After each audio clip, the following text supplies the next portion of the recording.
Hi friends, welcome to the channel. Hit the like and subscribe, and don't forget to comment with an emoji just for the sake of engagement. Chapter 49. A broken carriage was surrounded by beasts as they were encircling it and trying to break the glass. The person trapped inside could be heard begging for someone to rescue her, but soon before she could react, one of the beasts attacked the carriage, breaking the glass window. The glass shattered, and the beast dragged the helpless woman out of the carriage as she cried out of frightfulness and anguish. She thought she had lost all hope and thought it was the end, but a few of the knights quickly dashed to her rescue, and Syria followed behind them. They slashed and stabbed the beasts, killing them in the process. Once the young woman who was captured by the beast was released from the beast's grasp, she fell but was quickly caught by Syria. She was extremely scared, so without even looking at the person who helped her, she begged and asked for their help. When Syria consoled her and told her that she was safe, she opened her eyes and was relieved to see that it was Lady Stern. Before she lost consciousness, she thanked Syria. Abigail came to where Syria was sitting, asking her if she was all right. Syria informed her that although she was fine, the woman who was unconscious was attacked by the beasts, and her body was infected. Abigail, upon seeing the gold wisps of light surrounding Syria and the unconscious lady, asked if Syria was going to purify her here. This was the first time Syria had tried to purify someone while wearing the circlet. She comforted the young woman and attempted to purify her but was amazed when she saw that the demonic energy that was infecting her was entirely gone, even when she barely touched her.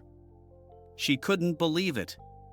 Syria told Abigail that the lady seemed to be all right now, asking her about the other knights. Abigail informed her that the knights were covering the outskirts of the plain to eliminate the remaining beasts, and Rush was headed due north. At first, Syria was worried because the north was even more dangerous, but Abigail calmed her down by telling her that the Archduke was probably the most dangerous being here. Upon noticing the surrounding area, which was pitch black, Abigail informed Syria that they had a bigger problem on their hands. Because she had never seen the ground stained black like this before, Syria laid the unconscious lady back on the ground and decided to do something about the present matter. After what had just happened, she was certain of it now. When she was wearing this circlet, her divine powers became incomparably stronger. She might even be able to purify an area of this size, and just like she had predicted, when she touched the ground, a huge amount of light started emanating. Abigail was shocked and amazed. The light covered the whole area, and the ground soon started to lighten up. Syria was now sure that it was the power of the circlet that purified Laurel Manor. She wondered if it was also the reason why Lena always wore the circlet in the story, and she wondered if that necklace was giving her all that power. She questioned if someone who had to rely on a circlet could even be called a saint. When they returned from the expedition, Lennon was happy to see them safe. He was sure that Syria and Abigail were extremely exhausted and was relieved at the news of their safe return. Abigail asked Lennon if he was okay because his behavior was giving her chills. He replied that he was simply overjoyed at the Lady of Hausberg's safe homecoming. Syria decided to poke some fun at him, asking if he was overjoyed because she removed half the demonic energy from the Cornus Plains. Lennon didn't utter a word and simply looked the other way, which fortified her belief that he was relieved due to her eradication of the dark energy. While they were heading to the room, Lennon commented that it was truly astonishing that within a span of a week most of the roads through the plain had resumed normal use, but Syria gave credit to everybody's hard work for that. Although she wanted to remove all of the demonic energy from the plain, it was clear that acting rationally before she had a full grasp of the exact scope and limits of the circlet's abilities would only lead to misunderstandings, so she decided to keep quiet about the circlet for the time being, and besides, she wasn't even sure about it at this point, wondering if it was the same circlet from the novel she read. When Lennon asked Syria if she was heading directly to her apartment, she asked if there were some pressing matters that she needed to address, and if not, she intended to rest a while. But before she could finish her sentence, Rush came running towards her and bumped into her. He quickly told her to spare him a moment, as there was an urgent matter he would like to discuss. When she looked at his face, she began blushing. She had thought that it would be fine after a week, but just the sight of him standing before her reminded her of past events. She was wondering what Rush meant when he said that he had never felt so anxious to receive the Emperor's approval as he did right now. "Girl, he wants to bone you." She was wondering if it was about their union. Rush told her that he seemed to recall that she was angry at him for staring last time, which made her flinch, but this time it seemed as if her eyes were lingering on him just to tease her, and he told her that this time she could proceed to be enthralled by his beauty, which made Syria blush, and as she turned around, she told the Duke that if he doesn't have anything important to say, then she will be on her way. Rush followed her, telling her that he was sorry for teasing her and asking Syria to come along with him, as it was a really important matter. He procured a letter, gave it to Syria, and told her that this had arrived from the imperial palace and that the emperor had finally sanctioned their marriage. Syria was shocked. Chapter 50. When the Duke broke the news of their marriage being sanctioned, everybody present was happy, as they had been expecting this news for a long time. The butler informed the Duke that the letter arrived with unprecedented speed, telling him that approvals of unions amongst the senior ranks were usually a grave matter that took at least a year. Lenin casually informed everybody that he supposed that, from the emperor's perspective, granting swift approval must have been preferable to incurring House Berk's wrath.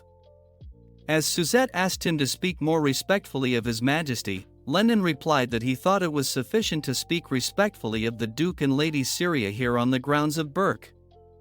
Although he supposed that he should refer to Syria as Her Grace the Archduchess now, the butler asked Rush how he intended to proceed with the letter, but Lenin interrupted him by telling everybody that he already knew the answer, as he had borne witness to the Duke delivering the good news to Lady Syria, the Archduchess, at night. He had heard the Duke propose that they go to their mansion in the capital next month and ask Syria what she thought about it. The butler and Suzette were worried when they learned that the Duke would move next month because nothing had ever convinced him to move in the winter. He even refused a direct summons from the emperor, pleading with the beast attacks. As they were talking amongst themselves, huddled up in a corner discussing the matters, Lenin informed everybody that the Archduchess was the only person who could spur His Grace to act. Suzette added that the mansion in the capital had long been neglected, and repairs would have to begin today. The butler was also worried, saying that the servants would have to be retrained as well. They were happy and asked the Duke if they should contact the capital, asking for the exact date of the departure. The Duke was kind of worried as he replied that he didn't know when they would leave. He told them that he wasn't sure whether or not they were going. Lenin asked him what he meant, telling him that he was sure he had heard him speak of leaving next month with his own ears. The Duke replied that it was all his intention, but when Syria heard that the emperor was ready to make the marriage official, she did not look that happy. He relayed that Syria was being peculiar. The next day, when Syria and Abigail were inspecting the glacier, Abigail asked Syria why she was in such a poor mood. She looked at her and asked Abigail what she was eating. Abigail replied that chefs were roasting a big turkey in the kitchen, so she snagged some. She sat down beside Syria, telling her that the entire castle was in a festive mood and that she had heard the official approval had arrived from the imperial family yesterday, so she told her that now she was officially an archduchess. Syria hunched down and replied that it was officially sanctioned now and she was well and truly married. Abigail asked Syria if she was all right. She told her that if she had any concerns, she could feel free to confide in her because that's what she's here for. Syria told Abigail that she was just afraid of marriage. Up until yesterday, this marriage could have been considered a temporary union, but now it's more real than anything. She never expected the approval to arrive this quickly and had thought that it would take another year. While tossing the bone away, Abigail asked Syria why she was afraid of marriage. She told her that she was worried that Rush would end up just like Callus. Upon hearing her worries, Abigail began rummaging for something and soon revealed a dagger that she was hiding. Syria nervously asked what she was going to do with that, asking her where that came from. When Abigail stood up to go kill off Marquis Hanaton, Syria jumped on her, grabbing her waist, and asked her to wait. Abigail looked ferociously at Syria, telling her not to stop her. Syria, crying with tears in her eyes, asked Abigail to calm down, telling her that if she was taken in for murder, she wouldn't be able to free her. Abigail calmed down for a second and asked Syria if that was the reason she had been avoiding her husband. Syria realized that she had been a tad obvious about it, thinking that Rush must understand too because he was surprisingly good at reading her expressions. On the previous night, when Lenin congratulated Syria and Rush, asking them to take this opportunity to hold another wedding and suggesting that they could go to the capital and hold a ceremony to rival the emperor's, Syria looked worried. She was wondering what she was going to do if Lena came back later, despite her troubles. The main plot points of the original story hadn't changed. All of her efforts would be in vain if the man she was set to marry was sucked back into the heroine's orbit again. She didn't know what would happen to her. Wondering if she would survive this time, she told Abigail that right now she didn't know what she should do. While she was thanking her for lending an ear, a hand could be seen coming from behind, grabbing her shoulder before she could finish her thought. Rush leaned in, asking what was bothering her. When Syria asked what he meant, he replied that he was asking because he was again at a loss. He asked Syria what he had done to upset her. Abigail slowly scooted away, giving them some privacy. Chapter 51. When Rush leaned in, asking what was bothering her, Syria asked what he meant. Rush replied that he was again at a loss and asked Syria what he had done to upset her.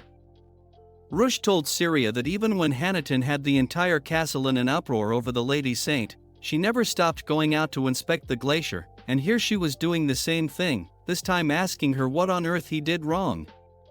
Syria was speechless. Rush told Syria to at least give him a reason so he could ask for forgiveness. Syria, being a little ashamed, turned her head around, asking Rush what kind of person he took her for. While trying to cover her face with her hand, she replied that she simply felt taken aback by how quickly they had received imperial approval. Rush did not understand what she meant by being taken aback. He asked Syria about the difference it made, whether they received it now or in a year. Syria, still not meeting his eye, answered that it made a world of difference.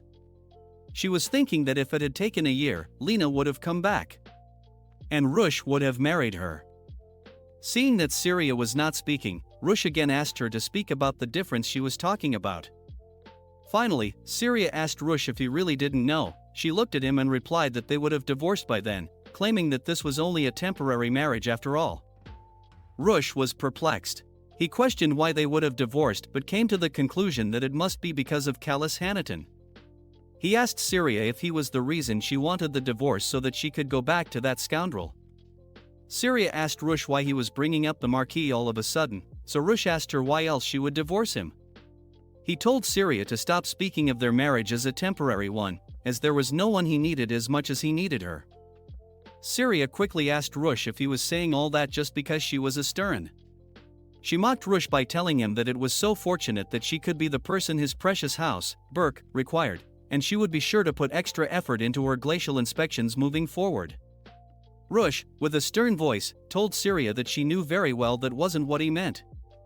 Syria also questioned back, asking him if that was not what he meant and what he actually wanted, and telling him that it wasn't as though their marriage followed a normal course.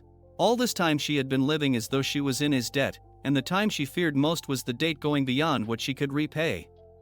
They fell silent for a minute before Rush spoke again. He asked Syria if she was really living as though she were indebted to him, asking her if that meant she would leave once she had repaid her debt. Syria replied that a slave who has repaid their debt can go wherever they please. Rush clasped Syria's hand, asking her who exactly thought of her as a slave. And he asked her if it wasn't exactly the opposite. He asked Syria, where could she find a master so concerned with his slave's emotional well-being? He told Syria that he had the greatest concern for her feelings and that she was his sole priority. With a flustered look on her face, Syria looked in the opposite direction, asking Rush not to behave this way, but before she could say anything else, Rush understood what she was feeling. He asked Syria if she feared that he would end up the same way as Hanaton. Syria was flustered but let down her defensive barrier. Rush held both of her hands, asking her why she was thinking like that. He told Syria that Saint Lena was gone now and had disappeared, but Syria replied that she could return at any moment. Rush asked her if she was concerned that when and if she did return, he might fall hopelessly in love with her, asking her if that was exactly what she was thinking. Syria looked at Rush's face as he was covering his face with his hand, thinking if he might be angry and coming to the conclusion that he certainly could be. They had even received imperial approval, and yet she was only still speaking about divorce. She wondered if he was fed up with her. There was nothing she could say, but before her thought ended, Rush, with a stern voice, told Syria that he was not Callus Hanaton. Syria bowed down and asked for his forgiveness, but Rush quickly told her that it wasn't his intention to make her apologize, he just wanted her to see him as he was. It didn't matter to him that she was a Stern or that she was engaged to somebody else. To him, she was simply Syria. After revealing his thoughts, he asked Syria what she thought about him, asking her how she viewed him. Syria began combing through her memories. To her, he was the hero of a novel who loved the heroine more than anybody else in the entire world, someone who placed his eternal love on her, not the villain, not Syria, as she was thinking. Rush spoke, telling her not to turn her thoughts to anything else. He told her to look at him and at the person standing before her, now telling her that he wanted to know what lay in her heart and not anyone else's. Syria thought for a minute. She thought about all the times they had spent together and how he had protected her and saved her from difficult situations, even taking care of her, but at this point she really didn't know. She began crying because she couldn't give a definite answer, but as Rush held her face, she replied while crying that even though she didn't know exactly how she felt, she didn't hate him either. Rush told her that for him, for now, that was enough. As their faces inched closer, he locked his lips to hers, and they shared a passionate kiss. After they had kissed, Rush realized that she was cold, her body felt cold. Syria replied that she had been outside for a while, so Rush told her that they should best get somewhere warm, as it would cause a stir if she got a chill this way, and once they kissed again standing in that frigid tundra, Syria agreed to his request. Later, we could see Syria and Rush taking a warm bath together. As he brushed her hair from her face, he asked her why she was making that face again.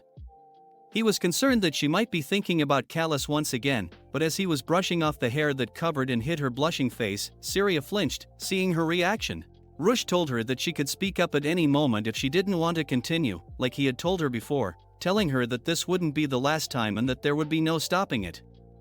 As he was caressing her face, Syria blushed, telling him, how could she not want this? She flinched for a moment as Rush grabbed her shoulders, but he soon pulled her closer to him as they snuggled in the warm water, warming themselves up. Syria finally admitted that she was his wife. The truth was, she was still not certain and was tormented by the thought that Lena could return at any time, changing everything, but at this moment she could feel the heat of his body, and above all, she could see the blazing fire in those vivid scarlet eyes. Rush Burke, who had never appeared in a story like this before, was here with her, and it was time she admitted it. Rush was not merely the hero of a novel to her, he was the one who understood and cherished her more than anybody else. As they hugged and kissed each other, she finally admitted that he was her one and only husband. Chapter 52. On the next day, as the carriage brought Syria to Burke's residence in the capital, she was completely enamored. She hadn't been to the capital in ages, and it was completely different from Burke. She excitedly told Bastian that there was no biting wind like there was in Burke at this time of year, and it was positively spring-like. She even praised the streets, calling them magnificent and glistening, but when she entered the manor, it looked desolate. She quickly asked Bastian why the place, which was as large as the imperial palace, was so empty, asking if there had been a thief here too. Abigail was up in arms, wanting to find the culprit and cut them down as usual, but Syria told her to hold herself. Bastian replied that His Grace spent the majority of his time in Burke, so the capital residence had long been neglected. Telling her that this could be a lovely chance for her to decorate the manor to her liking. But before he even finished his words, Syria got excited, telling him that she should get started right away. Bastian was worried, so he quickly ran behind her, asking her where she was going and telling her not to take it as a serious undertaking and to simply take it as something to pass the time. As she excitedly ran, she told Bastian that there was no need to delay and she should begin at once, while she had time. But upon further persistence, she agreed to proceed at a leisurely pace and agreed to consult with the Duke regarding the changes, but as she looked around, she remembered that Rush would be at the palace for the rest of the day. It was shown that earlier, while they were traveling to the capital, Rush told her that since he hadn't been to the capital in some time, it seemed the Emperor felt matters were urgent. He told her that she would have to proceed to the manor alone, and he would be there as soon as he could. Kissing her hand, he told her that he was ashamed, as a husband, to send his Archduchess to his capital residence alone. Now that she was in his residence, she was blushing and looked flustered because he had been acting so odd lately, especially how he had been touching her with no reservations since that day. Looking at her flustered look, Bastian asked Syria if she was all right, but she quickly dismissed his worries, telling him that she was fine and was just daydreaming. So she decided that the first thing she needed to do was do some work on the entrance hall. As she was looking around, she saw a big portrait of the previous Archduke's family. She also saw a little boy who looked similar to Rush when she questioned who the boy was. Bastian didn't say anything at first, so she guessed, even without listening to his answer, that it must have been Michel, the late Archduke's illegitimate son. She wondered why the Archduke hung a family portrait with only that boy and guessed that it meant that the previous Archduke believed that Michel and his wife were the only two people related to him, much like Syria's own family. She told Bastian that they should take this picture down, as she would like to hang something else in its place. Bastian excitedly asked what painting she had in mind. She asked him if he remembered one of the Laurel Manor paintings that Marta sent her, asking him why they don't hang it instead. Back in the palace, as Rush was finishing his work, Lenin entered the room, telling him that he did a fine job, causing a start today. While putting his documents away, he replied that it was what he always did when he returned to the capital. Lenin, in return, suggested that they leave by the back gate, as it would help him avoid angry nobles. While packing up his things, the Duke asked him if it wasn't a bit excessive. Lenin quickly brought out a map and pointed it everywhere, pointing it in every direction. He told him that he didn't think that it was excessive at all and asked him to think back on his actions. A few hours ago, Rush had recalled all of the Berksnight knights who were aiding in the campaign against the beasts.